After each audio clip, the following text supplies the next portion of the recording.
Ah, I bid you welcome. I shall be your game master for this tale. It is a pleasure to have you.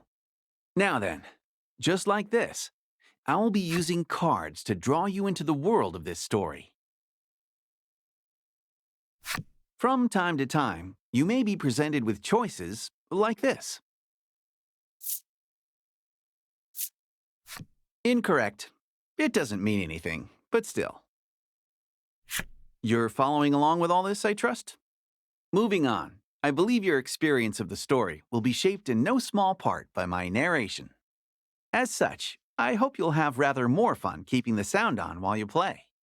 That said, rest assured that the game remains enjoyable without sound. My words will be subtitled just as they are now.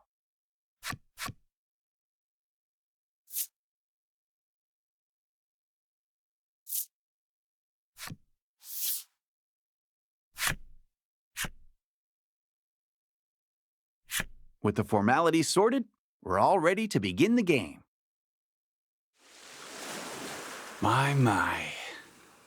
Yeah, you can hear the sound of the waves. Oh, how very evocative. Now then, let's begin our tale. Allow me to welcome you to the world of Voice of Cards. You're about to step into the shoes of the hero of this tale as he sets forth on a grand adventure. Said adventure takes place in a remote part of the sea, in which you will touch the hearts of many who dwell in this place as you journey to change fate's promise of untold ruin. I believe in you. I believe your journey will be a success. And on that note, it is time for that journey to begin. May the waves see you.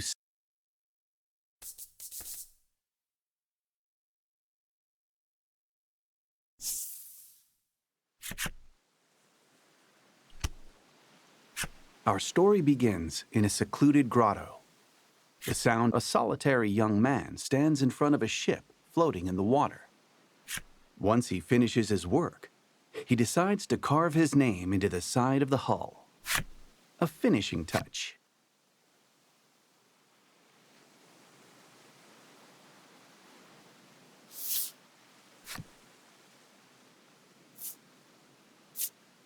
You carve your name in small lettering into the ship. Oh, a handsome name, that. This young lad is the hero of our tale, and your window into the world. You're a navigator without a ship, and your soul yearns to set out upon the ocean blue. For your own, you have spent a great deal of time repairing the wrecked ship before you, in the hopes of crafting a partner. Aboard, the sound of a wooden box tumbling to the ground rips through the grotto. You heave a deep sigh and decide to head over to the source of the racket.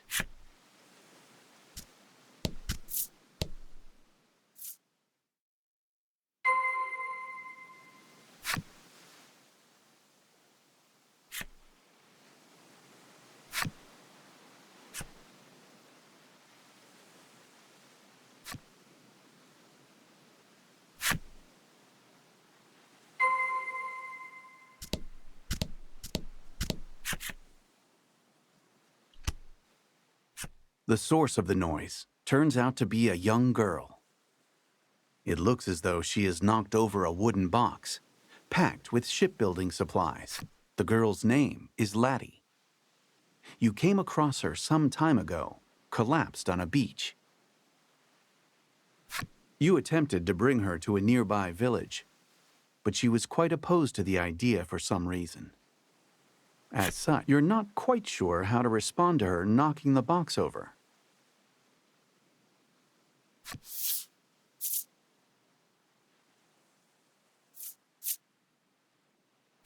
It's okay, you say in a gentle, reassuring tone.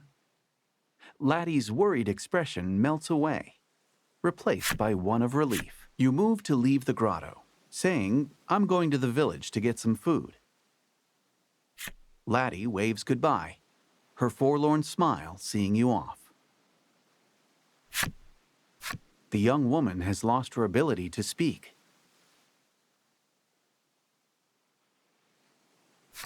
Neither of you have any knowledge of how she ended up in her situation, and you spend many quiet hours together in the grotto.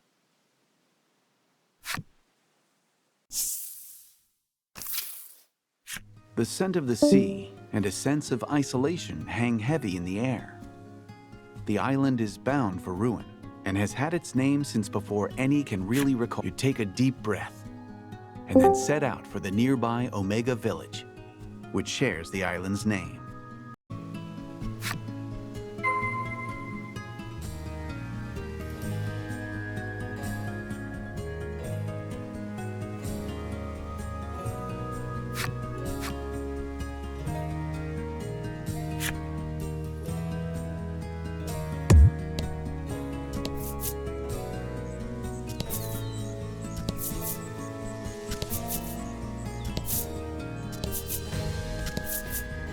Beyond the pier, the ocean sprawls out in all directions, beckoning you to adventure.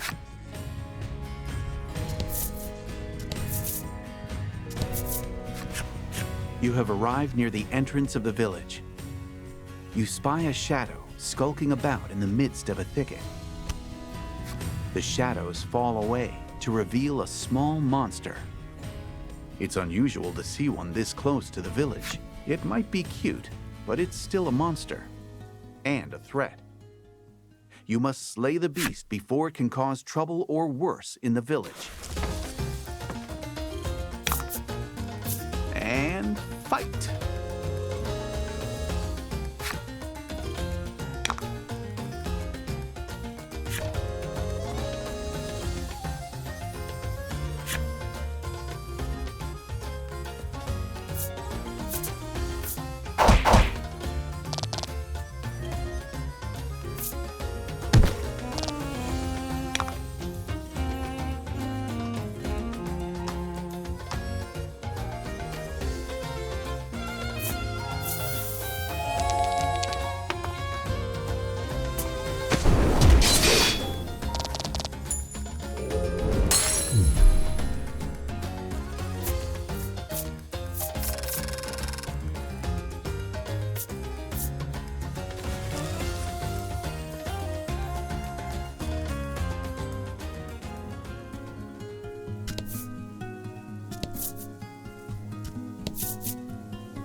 Gorgeous flower beds burst with blossoms that will one day wilt and wither away, much like Omega Village itself. This is a village that has accepted its fate to be but a moment in time, destined to an island in want of a maiden shall fall, he mutters, to no one in particular. This might be the last time I see this flower bed, the boy says, gazing forlornly at the flowers. I wish I got to be the maiden, the girl says mournfully, dressed head to toe in maiden garb and clearly pretending to be such. You stop in at the mayor's house and discover that he already has a guest. The two are engaged in discussion. You listen in and learn that they are troubled by monsters that have appeared near the village and have been devoured. The villager sighs deeply. I suppose it's about the end for the village, they say flatly before departing the mayor. The man left standing in the room has a certain sagacity about him. His name is Grief. As the village's mayor, he looks to be at a loss over the damage being caused by the monsters. It would likely be a simple matter for you to deal with the beasts. You offer to deal with the monsters in exchange for some food, and Grief replies with his thanks. You're always a big... This is part of your daily routine. You work to sort out the village's troubles in order to procure food to eat.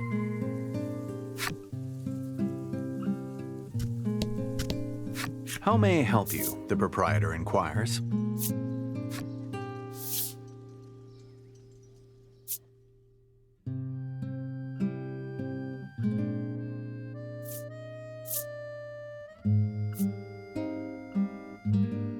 Will that be all? The proprietor asks.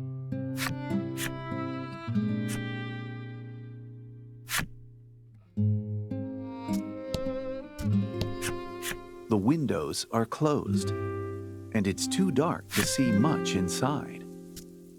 All sound seems to fall. A lone woman diligently cleans the grounds of the Maiden shrine.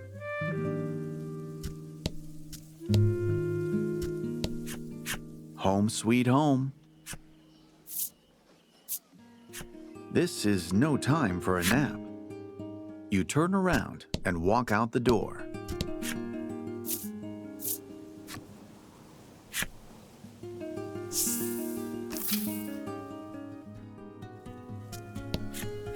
An old spire stands tall before you. Alas, there's little reason. A monster has appeared before you. It holds what's left of a piece of fruit in its teeth, and its mouth. With a sigh, you mutter, "Let's get this over with then," and ready your weapon.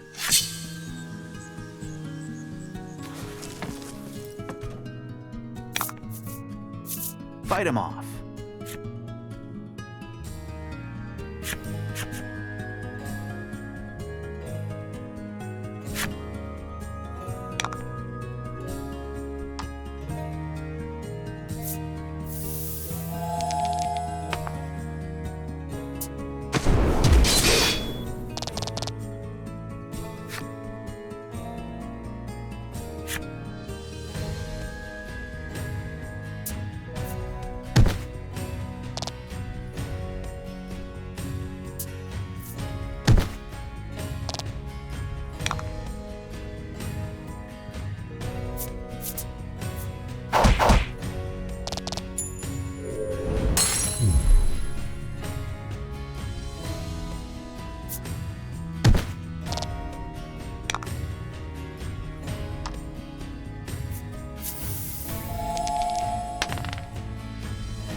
With practiced skill, you swing your weapon.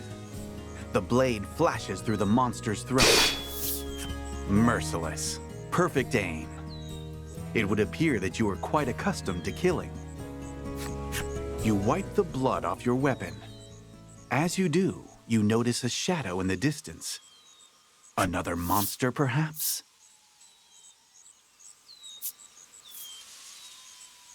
Silently, you creep up on the shadow and bring your blade down on it with practiced speed. But the shadow nimbly evades your strike and runs off.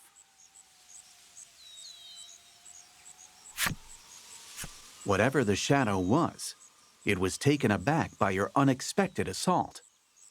It looks like it ran off in the direction of the spire near the village.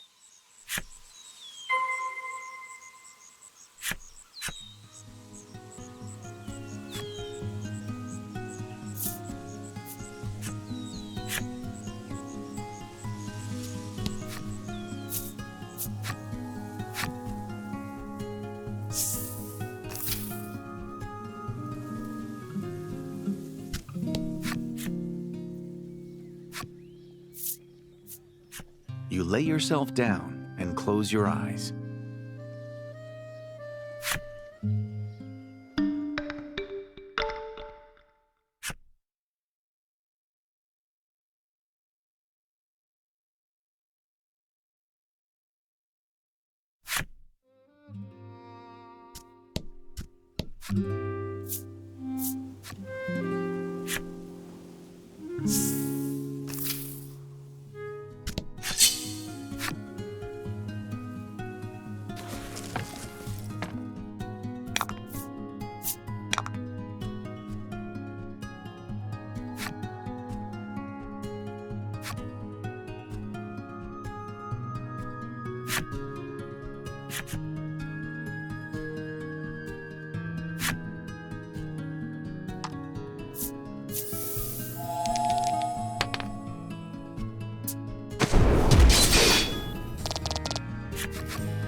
You did great.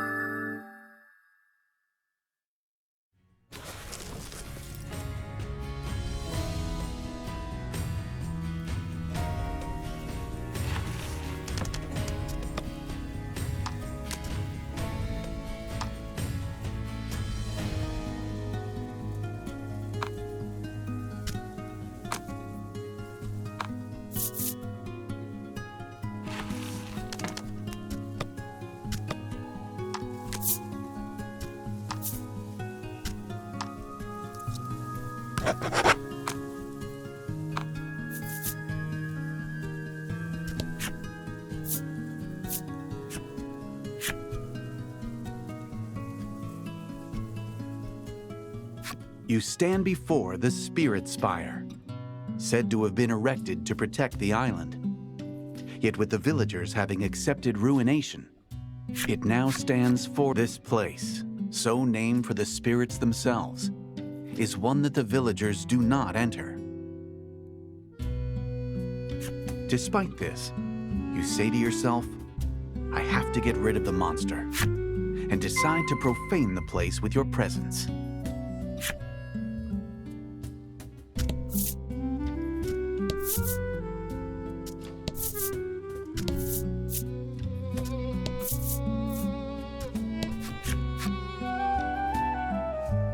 There are some words etched into the door, but they are weathered and difficult to read.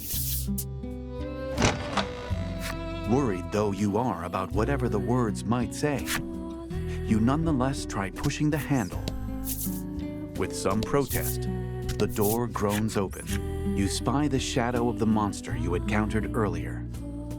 Your insight that it had taken refuge in the spire. The shadow notices your presence and flies off at blinding speed. You can't help but admire the rapid escape, though it looks like you're back to chasing after a shadow.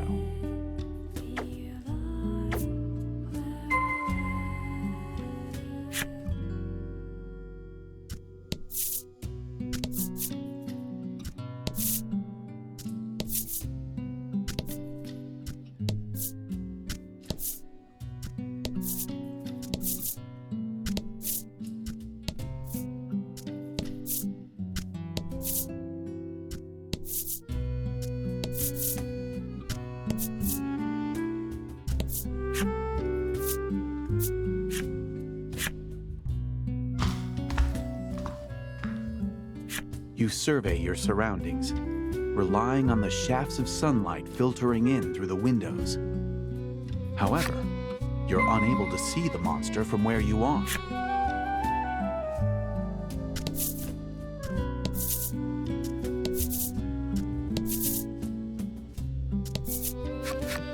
In the back of the large hall, there is an altar, which evinces as the altar is wrought of a strange kind of stone. Its surface polished smooth. You approach the altar to check that there are no places for monsters to hide themselves away inside it. In reply to the mysterious and unidentifiable voice that suddenly rent the silence, you ask in a sharp tone, "Who's there?" You strain your ears, trying to make out the broken snippets of words echoing off the chamber walls. After speaking a word that rings familiar to your ears, "Laddie," the voice becomes impossible to hear. It cannot be. Could you truly have heard the voice of the spirit from the Maiden's myth? Past all signs of the monster you were in pursuit of seem to have vanished. For the time being, you decide to return to the village and report your success.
When you arrive at the mayor's house, there is a young visitor already there. She looks to be making an impassioned request of Grief. In a wearied voice, Grief replies, "There is no longer any maiden in our village." Admonished, the girl leaves the house with disappointment written across her expression. You inform the mayor that you've taken care of the monsters around town. As thanks for completing the job, the mayor hands you a basket of fruit. Oh, good, you think to yourself. Another day, another basket of fruit.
On a normal day, Laddie would already have zipped over to greet you.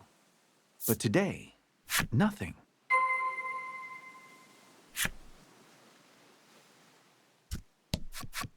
You walk over to Laddie and discover that she is sound asleep.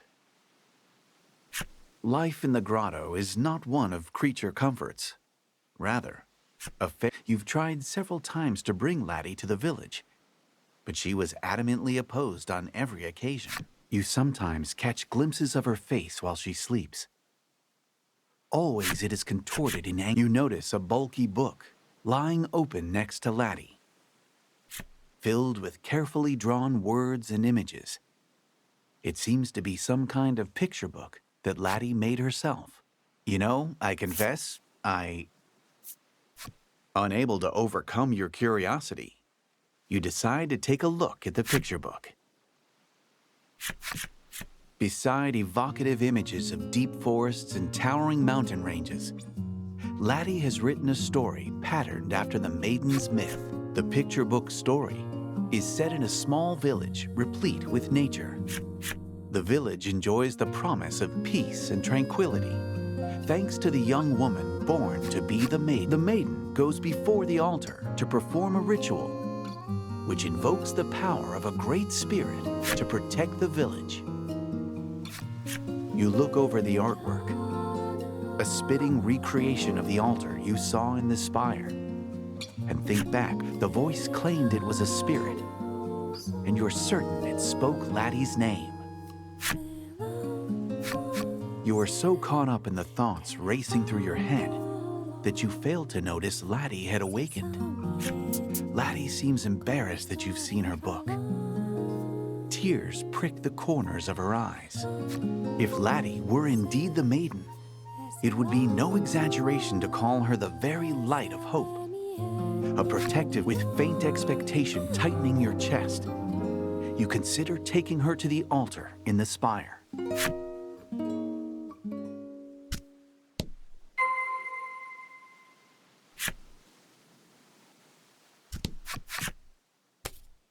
You've given Laddie some of the fruit you brought back.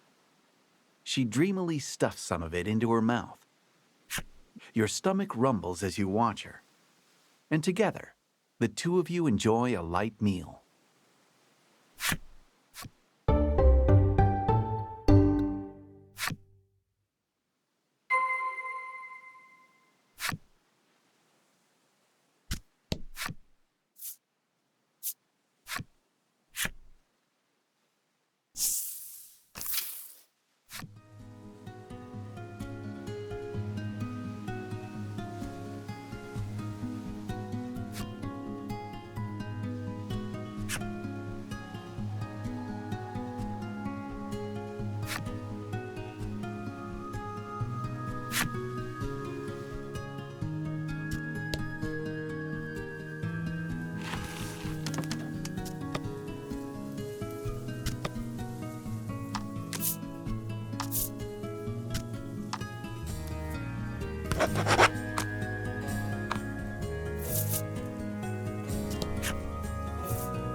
You take Laddie with you and return to the spire.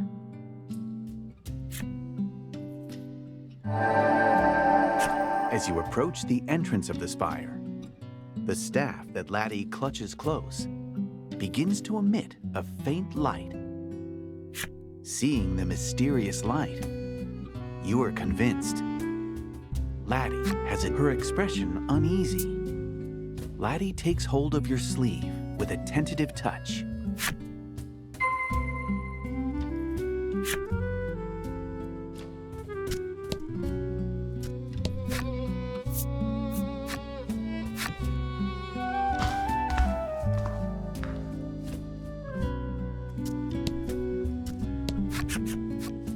You stand before the altar once more, bathed in an air of mysticism. The light emitting from Laddie's staff intensifies, as if indicating its destination.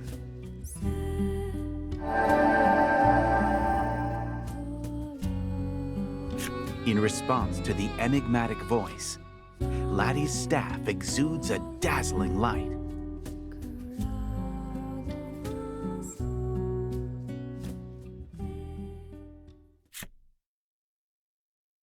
A spirit appears right before your eyes. Well, maybe it's a spirit? It's some kind of strange stuffed animal. The stuffed toy seems to be affecting a voice of considerable gravitas and choking itself in the process. This creature is called Black. Though you cannot be certain it speaks the truth, it claims to be a spirit.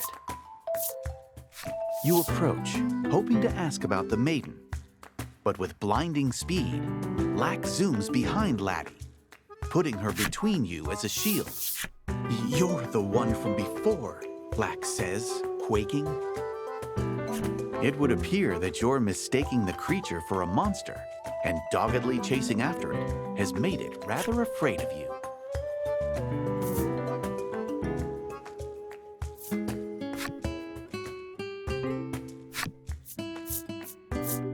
You hold out an offer of reconciliation, and Lack takes it and immediately starts munching away.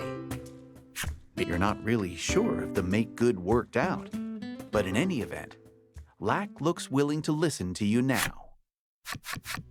You ask about the maiden once more, and Lack begins to talk a lot. It seems to enjoy, just as the maiden's myth handed down amongst the denizens of the island suggests, it explains. However, she was unable to take up her role. This has caused no small amount of distress over the island's inevitable destiny. Lack concludes with a proposal. How's about you go and meet with the other maidens and fetch the maiden's relics? As you had hoped, Laddie appears to be the key to the island's salvation.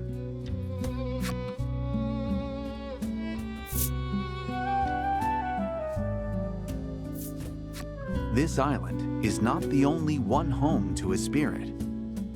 There are islands throughout this archipelago, and upon each dwells one of the 4 maidens who govern their own spirit. The self-proclaimed spirit explains that if you bring the maiden's relics that each of these maidens possess back to this spire, Laddie will be able to become a maiden herself. Laddie shows the staff in her hand, wearing an expression that seems to say, "This is a maiden's relic." You ask, should we kill the maidens and steal the relics? Laddie shakes her head rapidly, as if to insist that you definitely should not do that. As Lack explains, each maiden has an attendant, an escort, and protector. This would make it difficult to take the relics by brute force.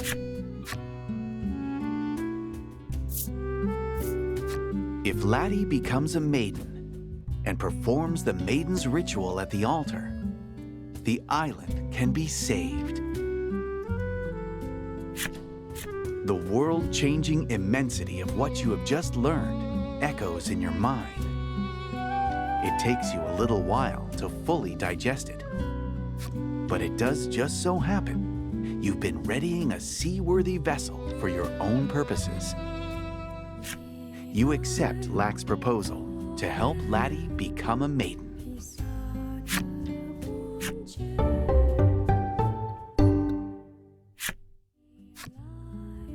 So, you want me to... You decide to make for the spire's exit.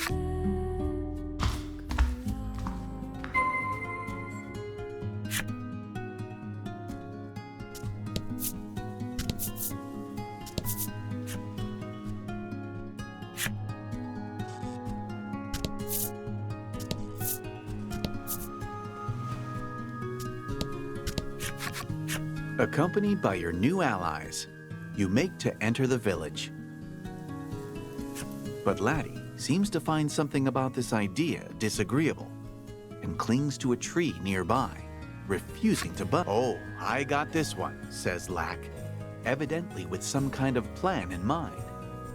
The fluffy creature begins to chant a sort of mysterious spell.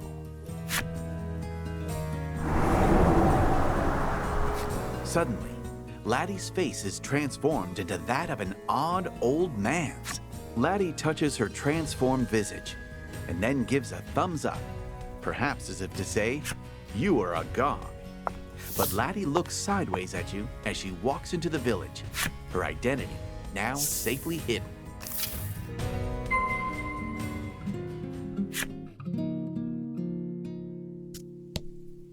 This is your home. A desk pushed up near the wall is adorned with an unfurled map and a scattering of books.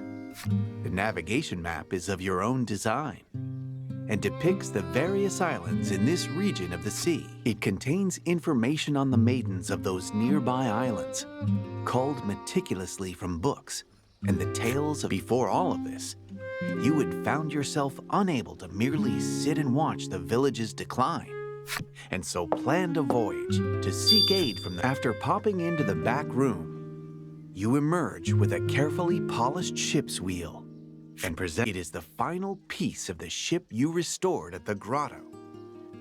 With it, you will finally be able to set sail on the voyage you have dreamed of for so long. You have made ready for the voyage, but before you set sail, you decide to stop in at the mayor's to say your farewells.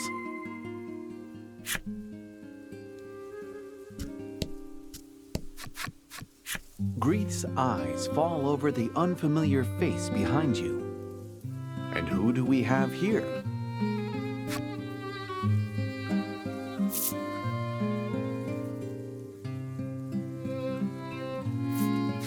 You respond, a traveler, weary from a long journey. Grief looks upon her with changing the subject. You explain to the mayor that you'll be leaving the village for a little while on a voyage to save the island. You felt sure that the mayor, with his love of the village, would see you off with a smile. And yet the moment you explain that you found a maiden who can save the island, his attitude changes like the fickle sea winds, and he voices opposition to your journey. This island is destined to meet its end, he says. You can practically sense him digging his... You cannot fathom why he, the mayor of the village, would believe something like that. Though each of you hold the island in your hearts, you cannot reconcile the difference of opinion. Like lovers, you believe that your desire to save the island will prove to be the right perspective.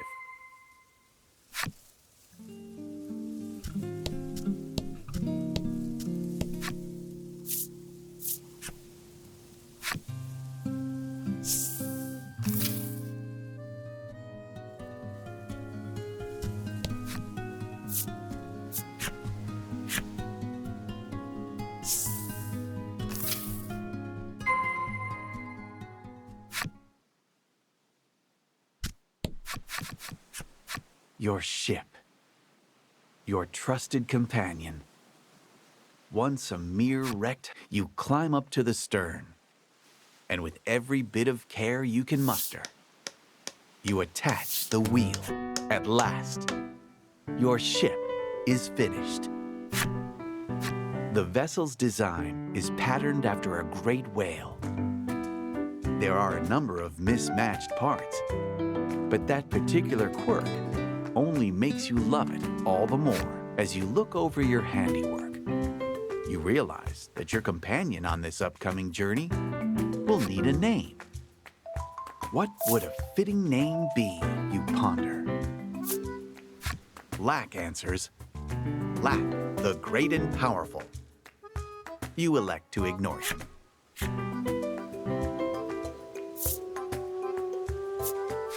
Laddie tears a page from her book and then scribbles a name down on it.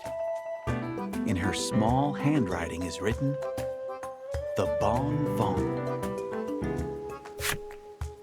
According to Lack, the words are a kind of prayer in the language of the spirits for safe passage when bidding one farewell on a long journey. A farewell said before long journeys. The words could make a fitting appellation for your ship. You're unsure of just how much you ought to trust Lack, or his skill with words. But nonetheless, decide together. You load up the Bon Vent with the necessary provisions. Preparations for your departure are now finished. You throw your hands upon the ship's wheel and shout, "Weigh anchor!" with gusto. Your voyage has begun.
Though your ship had long since forgotten the taste of seawater, it nonetheless cuts through the waves. It is your first sea voyage. Laddie's eyes glitter as she looks out at the horizon. She opens up your homemade navigation map, checking the locations of the islands where the other maidens live. On the island to the south of here lives a beauteous maiden garbed in azure robes, as though the sky itself. After closing up the map, you grasp the wheel like a familiar old friend and tell the ship where you now have free rein to sail across the sea as you see fit. New tales await you when you put into port on an island where a maiden dwells.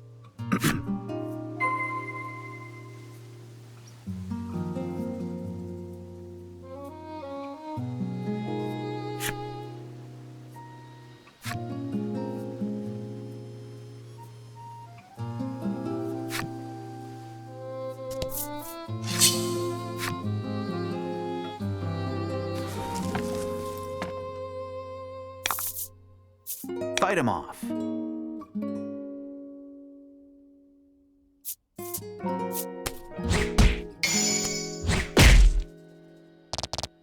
Fortune favors the bold.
You spot something blown into the sky from a whale's spout. It looks like it might fall this way, but it's hard to make out with the sun behind it. You open your arms wide to catch some sort of item.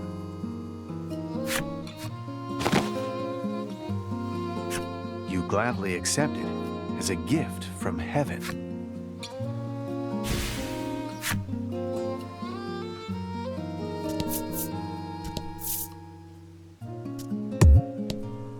Nope. Stop right there.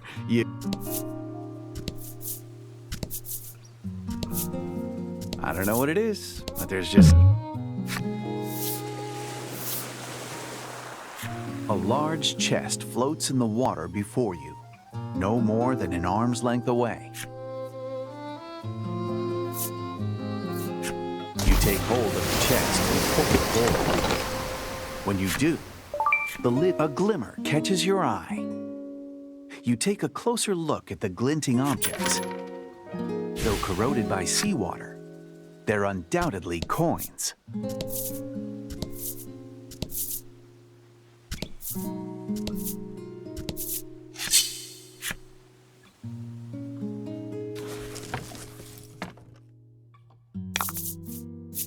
Don't hold back.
Ahoy, Maiden! You discover a shipwreck. You climb aboard and begin searching for anything useful.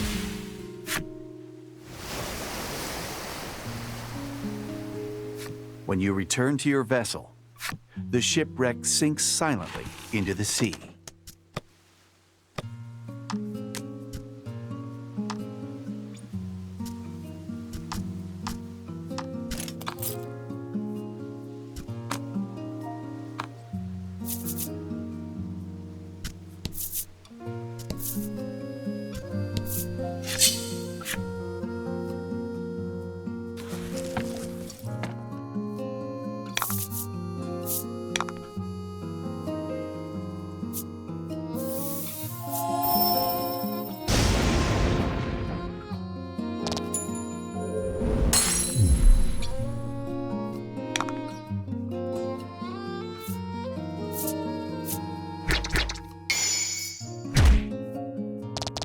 Excellent.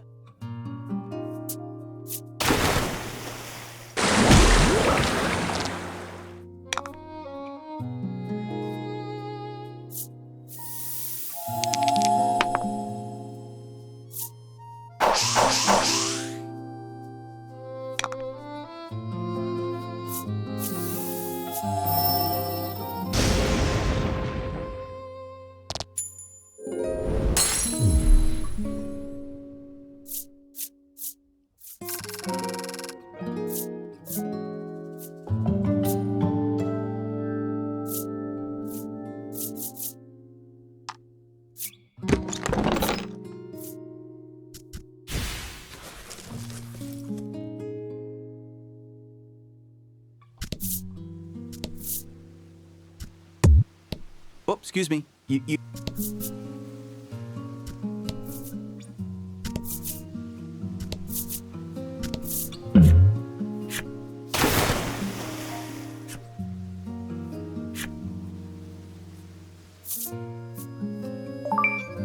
You open your arms wide, and into them falls a fish. It's a fat, tasty-looking fish.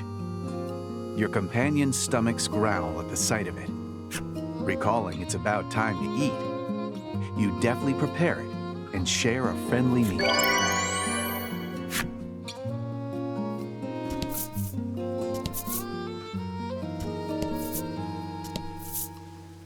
Ah, the great open sea!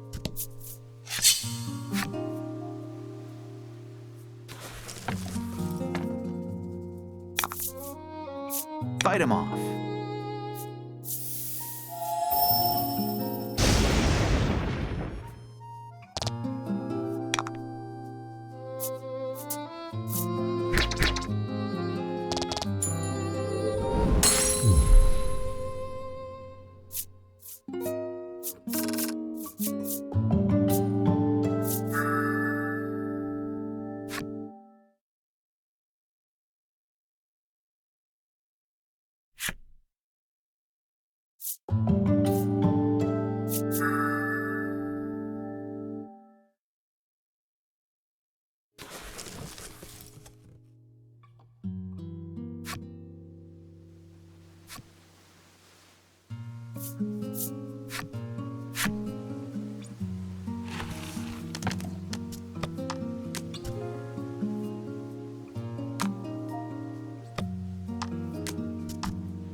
You cross the sea and arrive at the South Isle. On the South Isle, you will hear the tale of a maiden in blue.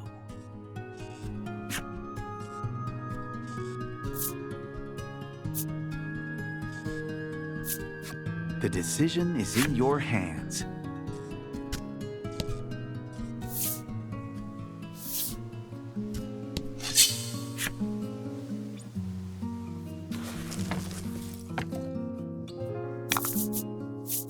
Hope you win.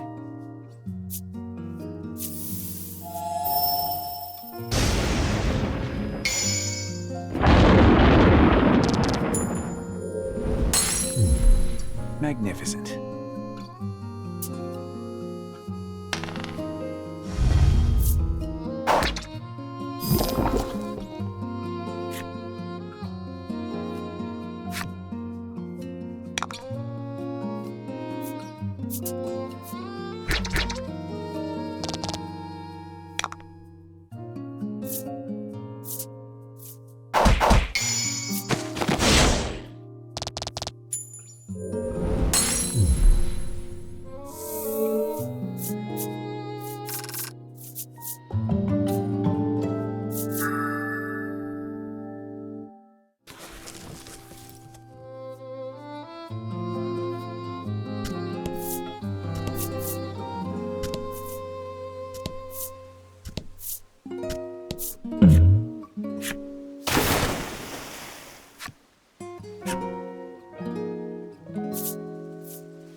Whirlpools are a common occurrence in this area of the sea. It doesn't seem like your ship is capable of crossing them.